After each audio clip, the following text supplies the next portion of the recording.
big and strong. Tell my sister, hold on to her smile. Tell my lover, I'll be gone for a while.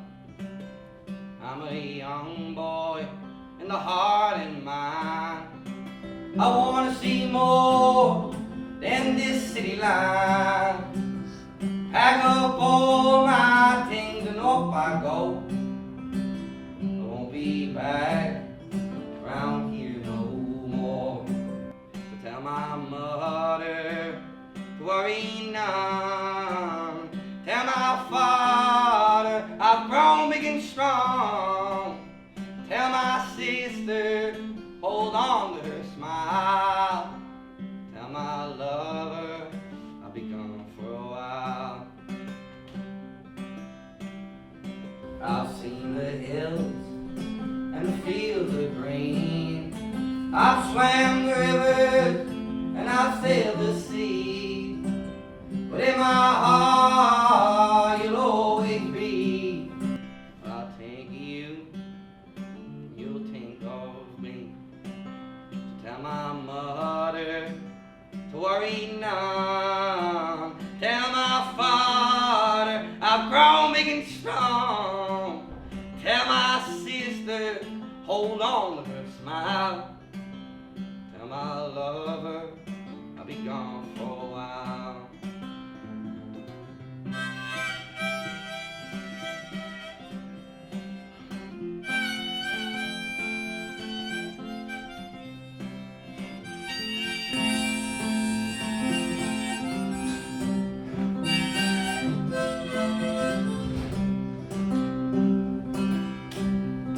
Well, I've got hands to hold and eyes to see, legs to move and lungs to breathe, lips for loving and only one. And I will hold her when the morning comes. Tell my mother to worry none. Tell my father I've grown big and strong. Tell my sister hold on to her smile. Tell my lover I'll be gone for a while. I'll tell my lover I'll be gone for a while.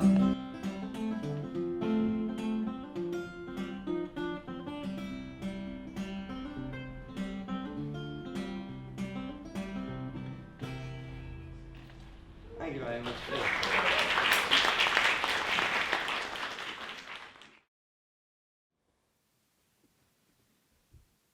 Hi, everybody. My name is Ashwin Chako, and I am a positively playful author, illustrator, and motivational speaker. And as far back as I can remember, I've always drawn. In fact, my mother retells the story of me at the age of 5 or 6, asking her, "Amma, can I draw for a living?" At the time, she shrugged and said, "We'll see, son." Um, Growing up in India, it felt like an impossibility. Now, 27 years, whoops, need to update that, 2 countries and 3 kids later, I can finally say, woohoo, I draw for a living. So getting to this place has allowed me to work with some amazing clients in advertising, in packaging, in apparel, and most recently in publishing. But today I want to talk to you about just starting. As creatives, as designers, as makers, more often than not, we allow our doubt and our self-criticism to prevent us from moving forward. Our fears overtake us. And it's okay to feel doubt and it's okay to feel fear, but when we allow that fear to cripple us from action, then it's a monster we need to slay. As Jordan Peterson says, start with yourself, take care with yourself, define who you are, refine your personality, and choose your destination and articulate your being. The reason why I chose this quote is because more often than not, our failure to start, it needs to begin with us. And the confidence needs to begin with understanding who we are as people and what we can bring to the table. And once we understand ourselves, then we can put our vision into action. So today I'm going to share with you a couple of stories of my own, and hopefully through my journey inspire you along your own. So we're going to rewind, go back to the 90s. I grew up in the Himalayas in a small little international school called Woodstock. And that school had over 50 different nationalities. So it was a real cultural melting pot.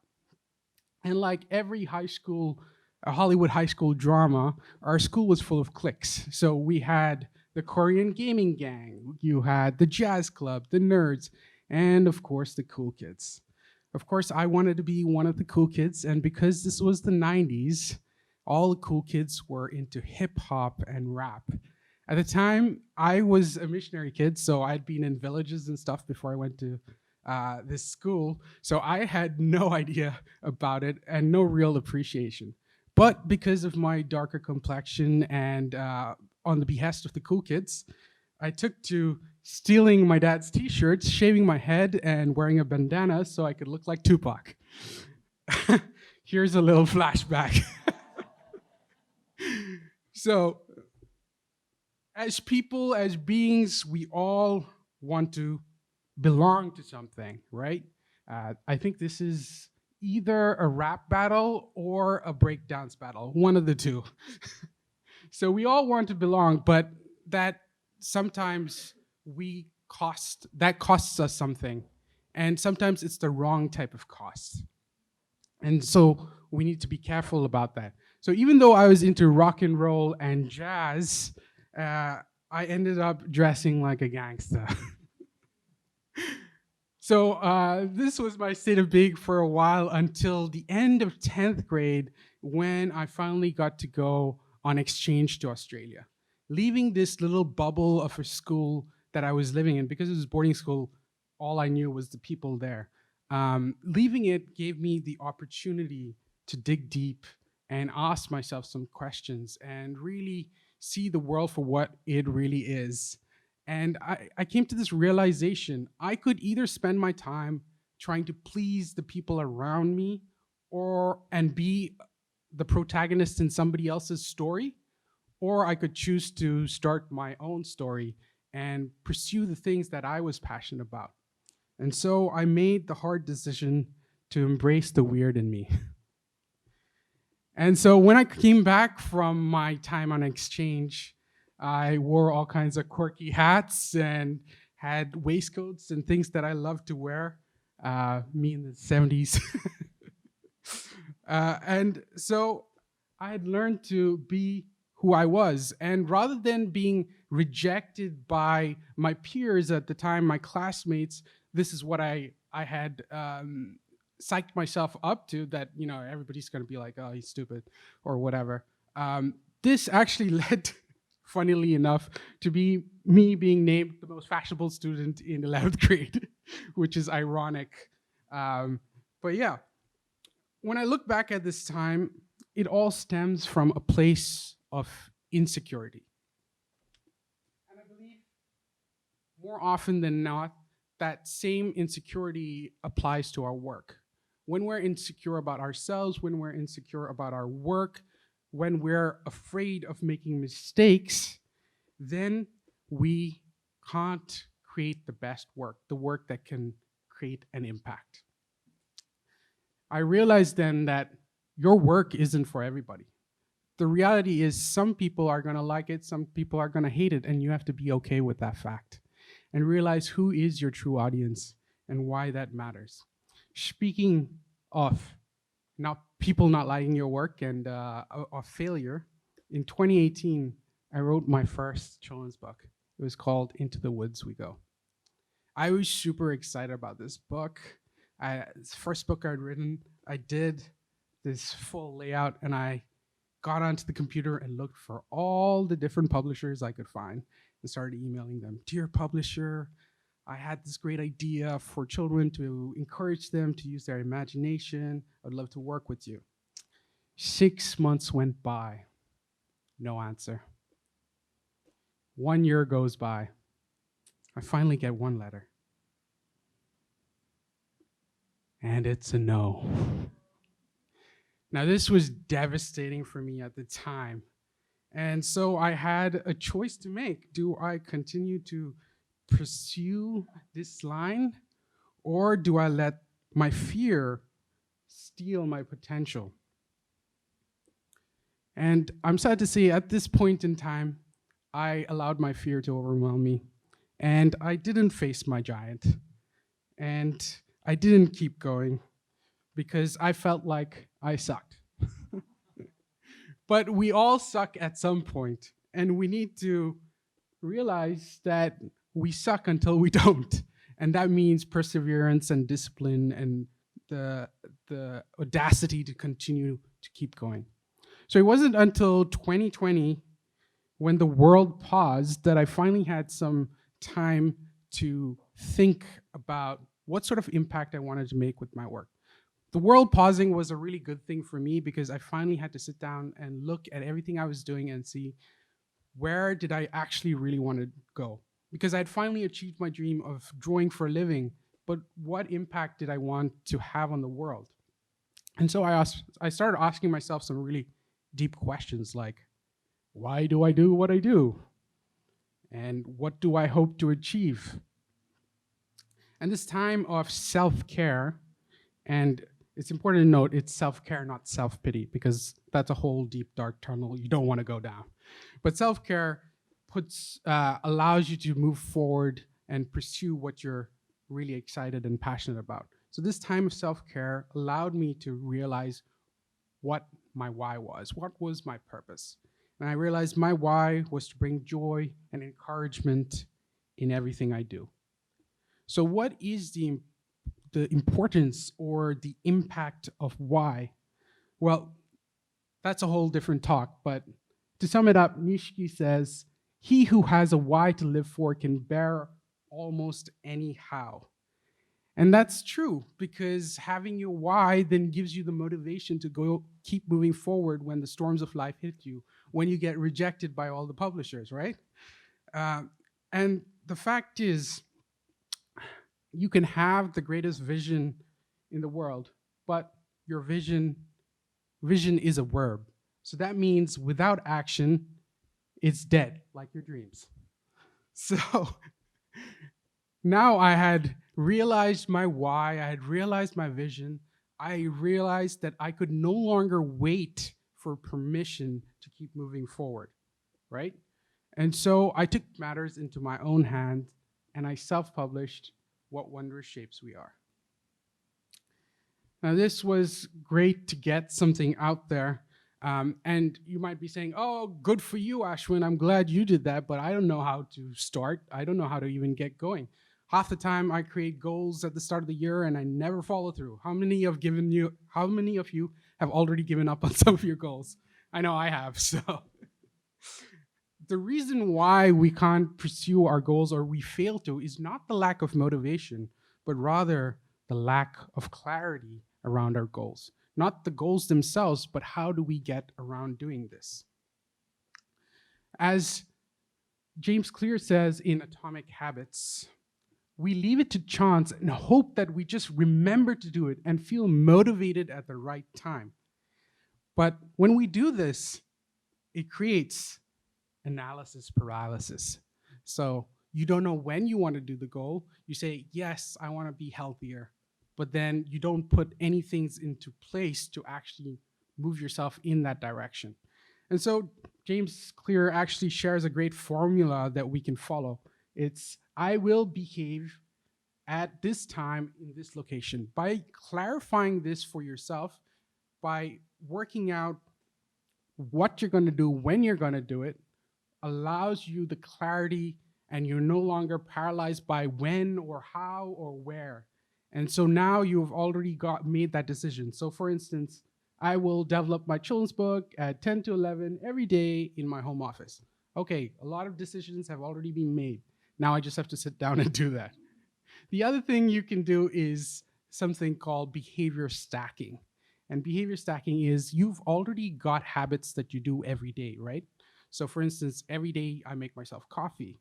And so, what I can say is after I have my drink of coffee, I will spend the next hour writing or whatever your goal is in the place. And so, it's important that you visualize and verbalize that goal and make sure it's plain, is written in front of you so you know what direction you're going to go.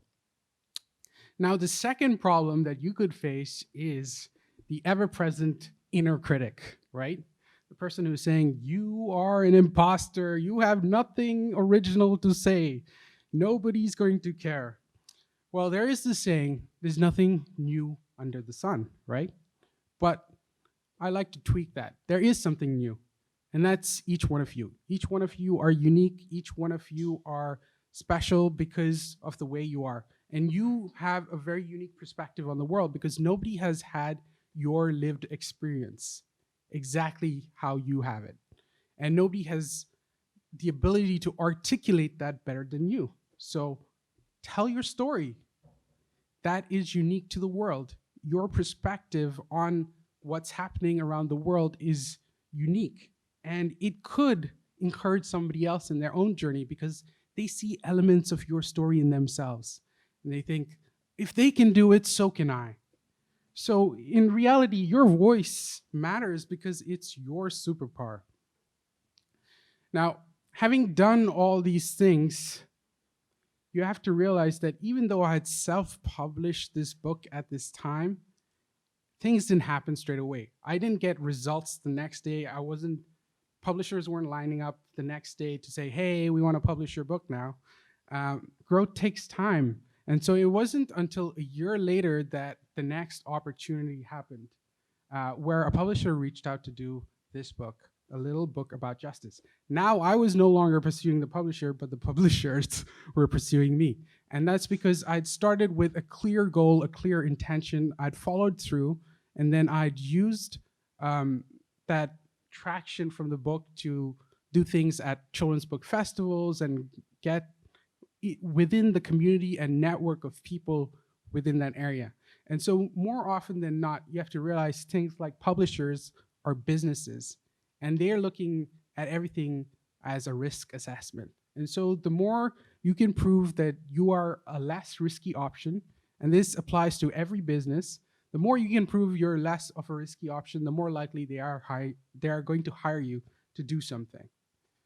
So this book was really good, and we have to realize the next thing is whenever we do something, there's a compounding effect that happens over time. And so having got traction around this, I then self-published my next book, which was The Little Optimist. And this was at the end of 2020 when, 2021, when people were finding it hard to stay optimistic. The world nobody knew where it was going at that stage. And the reality is, we need to stay open, and we can't change the circumstances around us, but we can change our perspective. And when we change our perspective, what comes out of that is amazing, because we are then in control of that perspective and how we view the world and how we do things. This then, again, created a compound effect. It created a new idea for me to work on, which was Everybody Feels Fear, which was published by DK Press and came out last September. And so each time an event happened, a compounding effect happened. So in order to create an opportunity, you have to begin by starting. And that then creates more opportunities. And so my newest book is coming out in April. It's called Wild City. It's by O'Brien Press. So I'm super psyched about this. But you might say, okay, that only applies to children's books. Well, I've got a couple more examples for you guys. So in 2018, there was the big hand-lettered typography boom, right?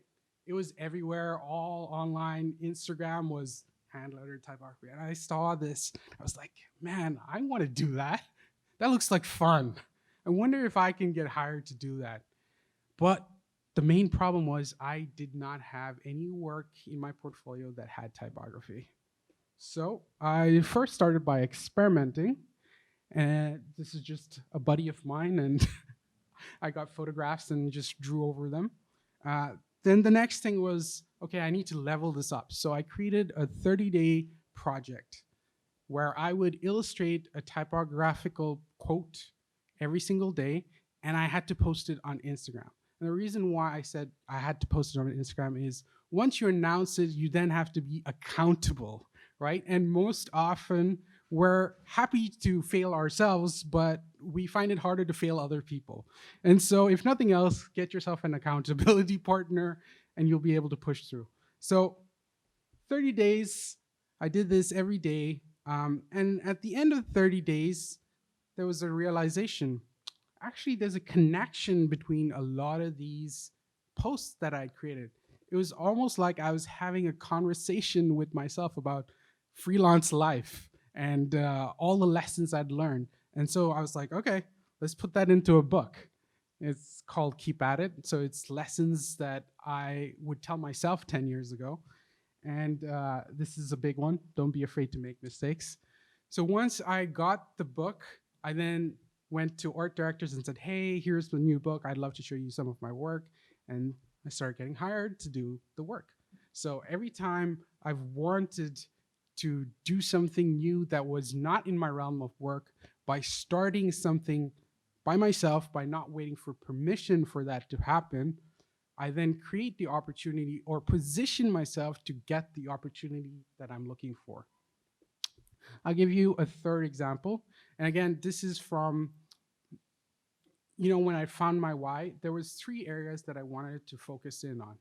Number 1 was children's books. Number 2 was commercial illustration. And number 3 was speaking. And now I am an introvert by nature. So it took a lot of pushing of myself to learn to speak better. And that all started with this IGTV. At the time, it was brand new, 2020, when I decided to do it. IGTV was the new feature that came out. I was like, okay, I'll use this. I'll test it out. And if you go back and look at some of these videos, they are terrible. So bad, so bad. I mean, some of it is not even lip synced properly. I got my audio and video mixed up, and the amount of ums and ahs in between what I was trying to say, it's, yeah. I keep it up there as a reminder of how much I've grown. So, whoops. Or jumping ahead there. But by doing it every day or weekly, I was doing this once a week, I got better, incrementally better, only 1% better maybe. But each time I got 1% better, that was 5% better than the first time I did it, right? And this is true with any skill or any ability that you want to grow, that you want to foster. You're going to suck at the start, and that's okay. But with perseverance and discipline, you're going to get there. And so this created my first opportunity. So I did a Pep Wednesday talk about creative block, and I was sharing my ideas around it. And that got me invited to do a workshop at Facebook, Meta. And this then continued to create other opportunities for me. And last year, I got invited to speak at 3 different conferences, creative things. One was at the, what's it called? Birmingham Design Festival, which was like my biggest. They flew me out and everything, and I was like, wow, this is real now. It's no more online talks. And then I got to do an online talk for the American Institute of Graphic Design, AIGA. And then last year, as a part of Design Up, we did a creative creatures talk. But anyway, I continue to work on my ability to talk and tell stories through YouTube. This keeps me accountable to myself to ensure that I'm continuing to build on what I've already started. And I know that right now I might not have any opportunities, but this in the future will present more opportunities. So if you're wondering what I'm working on right now, I'm working on this. It's a book called Just Start, and you guys just got the sneak preview of what's going to go into that book. There's a companion book that goes with it, which is the Just Start Pocket Plan. So this is to keep you accountable as you track your day. And so I'm doing a little giveaway. If you guys look under your seat, one of you has a little sticky note that says winner.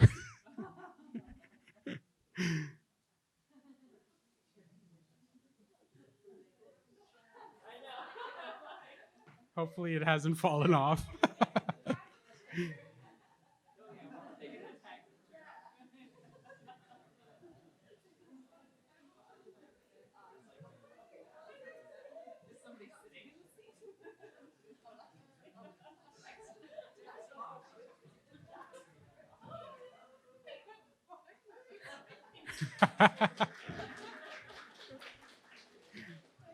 So you'll get a copy at the end of this.